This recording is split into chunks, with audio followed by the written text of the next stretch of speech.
মা দিবস বলতে আমার মনে হয় যে প্রত্যেকটা দিনই আসলে মা দিবস। আমি আসলে মার ব্যাপারটা খুবই সেন্সিটিভ, আমি বলতে গেলে কেঁদেও দিতে পারি। আসলে আমি খুবই লজ্জা পাই অনেক কিছু বলতে।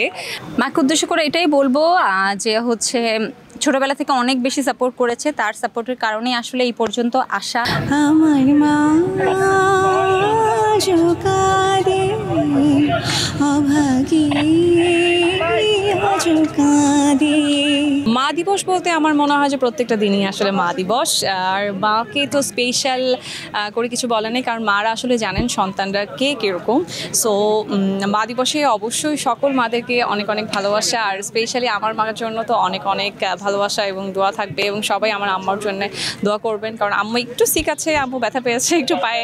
তো সবাই আম্মুর জন্য একটু দোয়া করবেন। আর আমার আম্মু হচ্ছে স্পেশালি কেন বলছি, বিকজ অফ আমার আম্মু, আমার যখন ফাদার মারা যায় তারপর থেকে আমার আব্বু এবং আম্মুর রোলটা আসলে আমার আম্মুকেই প্লে করতে হয়। সো আম্মু আমাদেরকে অনেক কষ্ট করে মানুষ করেছে।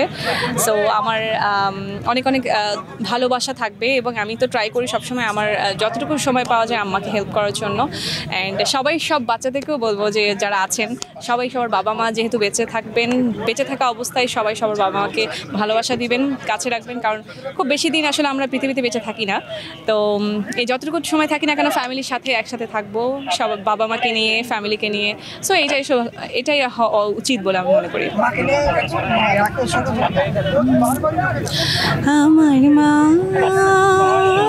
জোকারে অভাগী জোকারে, আমার ভাই হারানোর জ্বালায় আমার মা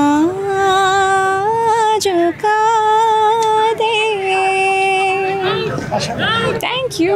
কথা আছে যেটা কখনো তাকে বলা হয়নি কিন্তু বলার প্রচন্ড ইচ্ছা হচ্ছে, সেটা আজকে মাকে আসলে বলার মতো, মা আসলে সবই জানে মাকে কতটুকু ভালোবাসি সবই জানে। আসলে আমি খুবই লজ্জা পাই অনেক কিছু বলতে, বাট আম্মু তোমাকে অনেক বেশি ভালোবাসি, সেটা তুমি জানো। সো তুমি সবসময় আমাদের পাশে ছিলে, থাকবে এবং সুস্থ থাকো, এটাই আসলে সবচেয়ে বড় চাওয়া। মা দিবসে মাকে উদ্দেশ্যে কি? মাকে উদ্দেশ্য করে এটাই বলবো যে হচ্ছে ছোটবেলা থেকে অনেক বেশি সাপোর্ট করেছে, তার সাপোর্টের কারণেই আসলে এই পর্যন্ত আসা, এবং আমার যতটুকু লাইফে অর্জন, সেটা যে ক্ষেত্রেই হোক, পড়াশোনার ক্ষেত্রে হোক, খেলাধুলার ক্ষেত্রে হোক, বা পার্সোনাল লাইফ যেটাই হোক, আমার মা অলওয়েজ আমার পাশে দাঁড়ানো ছিল। আমি রং ডিসিশন নিয়ে, রাইট ডিসিশন নিয়ে, সেটাকে সাপোর্ট করার জন্য সে অলওয়েজ ছিল। কেউ সাপোর্ট না করলে তার সাপোর্টটা অলওয়েজ পেয়েছি। সো অবশ্যই তাকে বলতে চাই অনেক বেশি ভালোবাসি, এবং আশা করি যাতে সারা জীবন এভাবে সাপোর্টটা পাই এবং তাকে যাতে ভালো রাখতে পারি। আমি তো অনেক বেশি শর্ট টেম্পারড, অনেক রুড একটা মানুষ। সো হয়তো হ্যাঁ মাঝে মাঝে খারাপ ব্যবহার করে ফেলি, সেটার জন্য পরবর্তীতে সরিও বলি, আবার নিজেরই খারাপ লাগে আসলে।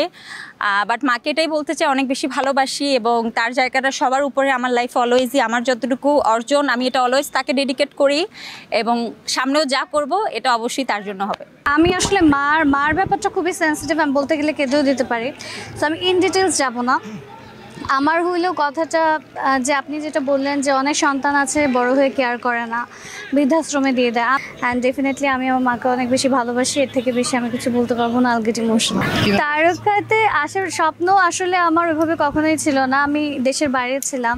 আমি যখন দেশে এসেছি, আমি ও লেভেলস যখন তখন থেকে বেসিক্যালি আমার অনেক অফার্স আসতো।